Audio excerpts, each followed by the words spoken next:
গরিবের বাচ্চার পকেটে নাই 2 পয়সা, আবার রেস্টুরেন্টের মধ্যে এসে এত বিল করে ফেলছে। টাকা কি তোদের বাপ দিবে? আমারে গরিব বলতেছো? আমারে?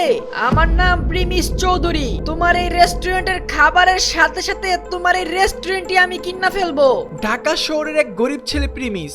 গরিব হওয়ার পরও তার কিছু ভালো বন্ধু ছিল যাদেরকে বড় একটা হোটেলে নিয়ে খাওয়াবে বলেছিল, কিন্তু রেস্টুরেন্টের খাবার খাওয়ার পর বিল এত হয়ে যায় যার কারণে সে বিল দিতে পারে না। এই হোটেল তোমাদের কলেজের রাহুলের বাপের, এর জন্য তোমাদেরকে এখন ছেড়ে দিলাম, কিন্তু কালকের মধ্যে যদি এই বিল পরিশোধ না হয় তাহলে ঢাকা শহরের কোন সিপাই গিয়ে লুকিয়ে থাকলেও তোদেরকে ধরে নিয়ে আসবো।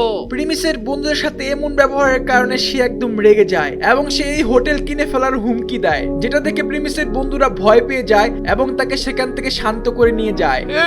দেখ ভাই, গরিবের সভাপতি প্রিমিস আইসা পড়ছে। প্রিমিস এই অপমান সহ্য করতে না পেরে রাহুলের গায়ে একটা লাথি মেরে দেয়।